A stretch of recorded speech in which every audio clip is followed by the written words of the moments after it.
Okay, so we've all seen that GE logo, right? Probably on your fridge, maybe your oven. But what if I told you that the company you think you know is just a cover for a completely different, way more powerful business? We're about to pull back the curtain on the real General Electric. And trust me, it has almost nothing to do with kitchen appliances. Yeah, when you hear GE, this is what you picture, right? The common perception is that they make washing machines and stuff for your kitchen. But the reality? The thing that actually powers this company? It's this. GE is the company that keeps the world's planes in the sky. Total mind vendor, I know. So let's just quickly touch on the GE we all think we know. For what, over 100 years? This has been their public face, that logo on appliances and houses everywhere. It's a brand built on being reliable. But that's just the tip of the iceberg. I mean, while we see the appliances every day, that part of the business is just a tiny, tiny fraction of where the real money is made. Okay, so to find where that real power is, you have to look up, way up, past the kitchen, into the sky.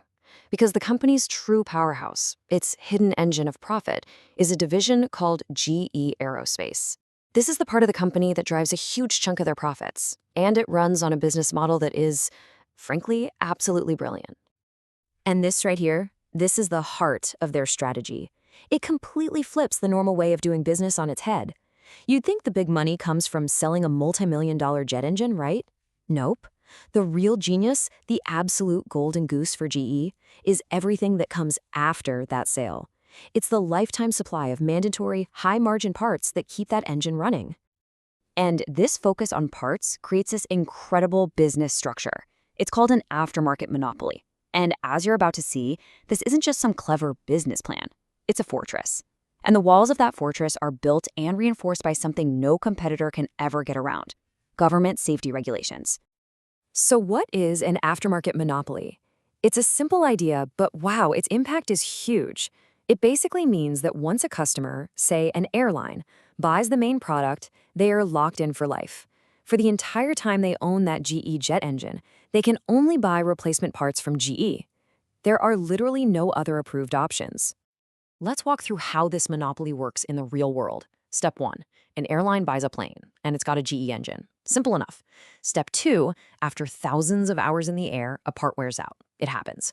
But here's the key. Step 3. Strict aviation safety rules demand. They require that the replacement part is officially certified. And who's the only one who can certify it? The original manufacturer. Which leads to step 4. The airline has to buy the part from GE. They have no other choice. So this whole locked-in system, backed by the full force of government regulations, creates what people in the business world call a moat. Like a giant ditch around a castle. It's a massive protective barrier that keeps competitors out. And GE's moat? It's not just some little stream. It's one of the widest, deepest moats in all of modern business. It's so powerful that for 50 years, nobody's been able to get across. Just how deep is this moat? Look at this number, 50. For half a century, not a single new competitor has successfully broken into this market. I mean, think about that. In our fast-paced world, for a company to have zero new competition for 50 years, that's just staggering.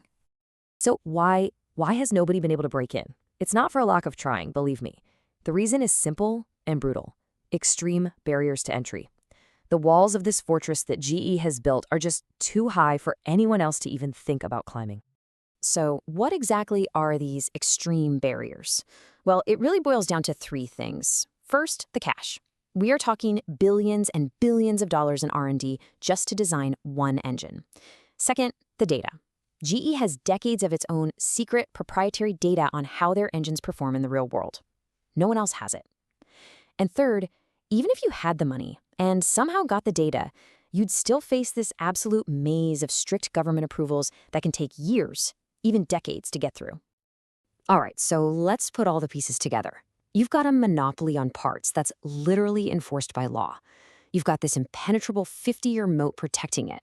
When you combine those things, what you have stops looking like a normal company. It starts to look more like a piece of essential global infrastructure. You could call it a global utility. And look, let's just compare it to something we all get, like our local power company. Is their service essential for daily life? Yup. Do they have competition? Nope, it's a regulated monopoly. Do you get to choose your provider? Of course not.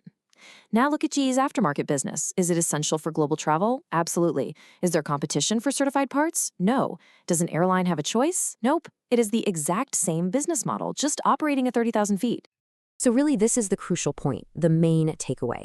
The next time you see that GE logo, don't just think about your washing machine. Think bigger. Think about this massive global utility, this invisible, essential, and monopolistic service that is quietly keeping the entire planet flying. And that leaves us with a pretty interesting question, doesn't it? I mean, GE Aerospace is hiding in plain sight, but its real business model is basically invisible to most people. It kind of makes you wonder, how many other hidden monopolies like this are out there, quietly running the essential systems of our modern world in ways we've never even thought about?